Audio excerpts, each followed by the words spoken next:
ವಿರೋಧ ಪಕ್ಷದ ನಾಯಕರಿಗೆ ಸಿದ್ದರಾಮಣ್ಣ DK ಶಿವಕುಮಾರ್ನ ಕಾಂಗ್ರೆಸ್ ನೋಡಿದ್ರೆ ನಡಕ ಭಯ, ಅದಕ್ಕಾಗಿ ಟೀಕೆ ಮಾಡ್ತಾರೆ.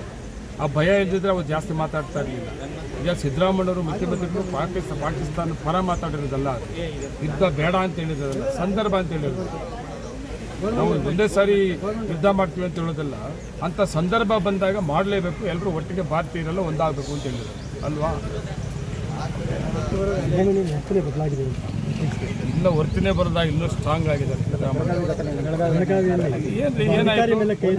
ಕೈದು ಹೊಡೆದ್ರ ಒಬ್ಬ ಮುಖ್ಯಮಂತ್ರಿ ಒಬ್ಬ ಅಧಿಕಾರಿ ಜವಾಬ್ದಾರಿನ ಮರೆತಾಗ ಒಬ್ಬ ಮುಖ್ಯಮಂತ್ರಿ ಧೈರ್ಯವಾಗಿ ಹೇಳುವಷ್ಟು ಅಧಿಕಾರ ಇಲ್ವಾ?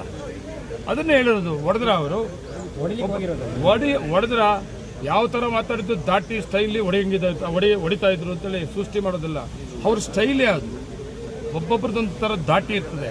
ಸಿದ್ದರಾಮಣ್ಣವ್ರದ್ದು ಆ ಸ್ಟೈಲೇ ಆ ದಾಟಿ ಅದು. ಇನ್ನೊಬ್ಬ ನಾಯಕರ ಹತ್ರ ಅದಿರೋದಿಲ್ಲ. ಓಪನ್ ಆಗಿ ಮಾತಾಡ್ತಾರೆ.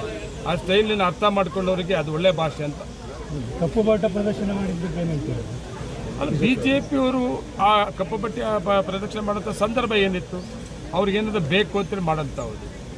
ಒಬ್ಬ ಮುಖ್ಯಮಂತ್ರಿ ಹೋದಾಗ ಆ ಸಂಬಂಧಪಟ್ಟ ಅಧಿಕಾರಿ, ಪೊಲೀಸ್ ಇಲಾಖೆ ಜವಾಬ್ದಾರಿ ಅಲ್ಲ, ಆ ಜವಾಬ್ದಾರಿ ಮರ್ತದಿಂದ ಅವ್ರು ಹೇಳಿದ್ದಾರೆ. ಕೇಳಿ ಮಾಡಿಸ್ಕೊಂಡು ಅರ್ಹತೆ ಇಲ್ಲ ಅವರಿಗೆ. ಯಾವುದೇ JDS ಆಗಿರ್ಬೋದು, BJP ಶಾಸಕರಲ್ಲಾಗಿರ್ಬೋದು, ಈ ಸರ್ಕಾರದಲ್ಲಿ ಈ ಮುಖ್ಯಮಂತ್ರಿಗಳು, ಈ ಜಿಲ್ಲಾ ಮಂತ್ರಿಗಳ ಹತ್ರ ಹೋಗಿ ನಮ್ಮ ಕ್ಷೇತ್ರಕ್ಕೆ ಕೆಲಸ ಬೇಕು ಅಂತ ಕೇಳಬೇಕಲ್ಲ. ನಾವು ಹುಡುಕೊಂಡು ಹೋಗ್ತಾರಲ್ಲ. ಹೆಂಗಸವರಡಿಯವ್ರಿಗೆ ಮಾತು ಹೇಳ್ತಾರೆ. ಹೆಂಗಸವರಡಿಯವ್ರನ್ನ ಒಳ್ಳೆ ಕೆಲಸ ಸಿಗ್ತದೆ ನಮ್ಮ ಕೂಡ ಹೇಳ್ತಾರೆ. ಇನ್ನೊಬ್ಬ ಶಾಸಕರು ಹೇಳ್ತಾರೆ ಸಿಕ್ಕಲ್ಲ ಅಂತೇಳಿ. ಯಾಕೆ ಸಹಕಾರ ತಗೊಳ್ಳಲ್ಲ? ಶಾಸಕರಪ್ಪ, ಸರ್ಕಾರ ಯಾವುದೇ ಇರಲಿ ಹೋಗ್ಬೇಕಲ್ಲ. ನಾನು ಕೂಡ ವಿರೋಧ ಪಕ್ಷದ ಶಾಸಕನಾಗಿದ್ದೆ BJP ಸರ್ಕಾರ ಇದ್ದಾಗ. ಮುಖ್ಯಮಂತ್ರಿ ಯಡಿಯೂರಪ್ಪನ ಹತ್ರ ಹೋಗ್ತದೆ, ಬೊಮ್ಮಾಯಿರ ಹತ್ರ ಹೋಗ್ತದೆ, ನನ್ನ ಕ್ಷೇತ್ರಕ್ಕೆ ಸಂಬಂಧಪಟ್ಟ ಕೆಲಸ ಕೇಳ್ತಾ ಇದೆ. ಜಾಸ್ತಿ ಕೊಡ್ತಾ ಇಲ್ಲ.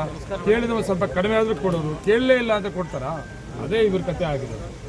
ಮುಖ್ಯಮಂತ್ರಿಗಳ ವಿರುದ್ಧ ಸರ್ ವಿರೋಧ ಪಕ್ಷ ನಾಯಕರೆಲ್ಲ